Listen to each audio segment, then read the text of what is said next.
We continue the conversation we've been having all month long with Clayton King. It's been really encouraging, and we're hearing from you about how much you appreciate this book. Many of you have called. We want to encourage you to call or go online and get this book. If you've not met Clayton, he is a pastor, communicator, author, terrific person, Christ follower, and very transparent. And this book is filled with transparency.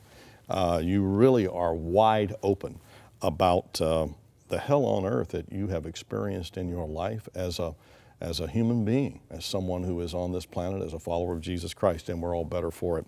Let's talk about when hard times hit you and how God reveals His greatest power. You talk about in chapter 5, there's strength. Now, earlier in the book, you talk about weakness and brokenness, which we think are signs of weakness initially. Right. But now you come back and you say, I guess out of this brokenness and this humility and understanding the very presence of God that's with you, that there is this amazing strength that lives within you. Help us process that, because maybe is it the scripture, when we're weak, that's really when we're strong? That's where I take the whole concept from. The entire book is written off of this one idea from 2 Corinthians 11 and 12, where the Apostle Paul, a man who literally bore the marks of the gospel on his body, from the beatings he had received, from being stoned, from being shipwrecked, from being locked up in prison. Yeah. This man, the Apostle Paul, who had known real, true physical and spiritual pain because of his commitment to Jesus Christ, says in 2 Corinthians 12, to keep me from becoming conceited, there was given to me a thorn in my flesh, a messenger from Satan to torment me. 3 times I pleaded with God to take it away from me, but God said, my grace is sufficient for you because my strength is made perfect in your weakness. Paul then says, therefore, I will now all the more gladly boast about my weaknesses so that Christ's power may rest on me. This is the craziest paradox in Scripture. I'm convinced. It doesn't make any sense to us superficially. But experientially, when you go through a dark night of the soul, when you lose something important and special and precious to you, when you go through a miscarriage, when you are unable to conceive, when you go through a divorce, when you lose a family member to cancer or an unexpected illness, you have this ability to tap into a strength that's not your own. You have this ability to tap into God's strength, because when God's strength is made perfect in us, we are fully aware that it's Him and not us. When we lose the illusion of control, we're forced to go to God. The things that drove me to my knees were the things that drew me close to God. And in my situation of losing my family members and preaching their funerals and going through depression, over and over again, I would fall down on my knees.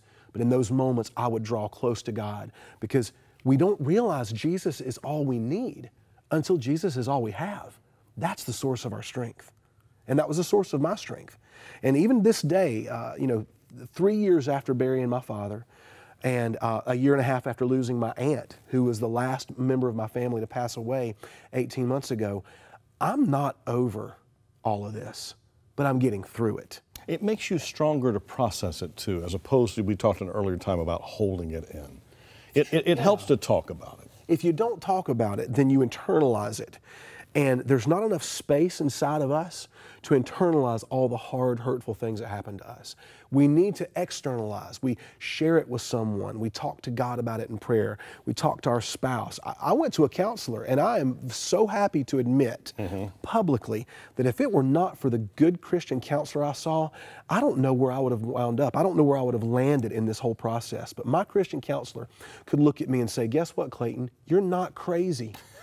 And I thought I was, because if I stay up here in my headspace and I don't ever get out of my own mind, it's an echo chamber where lies and fear and deceptions and all of these crazy thoughts. The territory our enemy likes to work. That's where he works. Yeah. And so when we get it out of our head and someone can look at us and say, I understand, I've been there.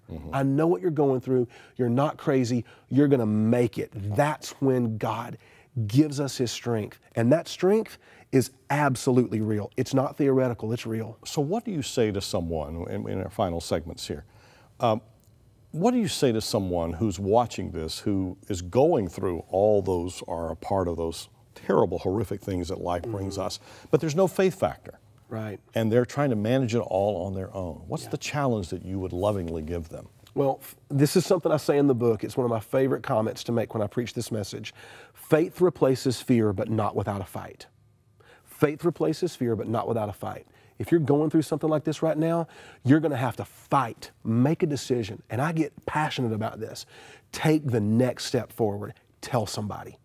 Get on your knees and cry out to God. Write it in your journal. Pull your wife, your husband, your spouse. Pull somebody in and tell them, because the minute you release that pressure, you will feel God's strength infuse you. When we confess, when we open up, His strength finds an open door to come inside of us. I have a feeling that Clayton King is speaking to a lot of you that are out there watching us today, wherever you may be. It may be in the loneliness of a room where you are. It may be that you are in a hotel room. Maybe you're watching us on a smartphone or a tablet with earbuds and trying to take this in. He has written this book called Stronger. We would love to get it to you. There it is, How Hard Times Reveal God's Greatest Power. Is he identifying with you? Are you identifying with him today? Please, would you call us or go online?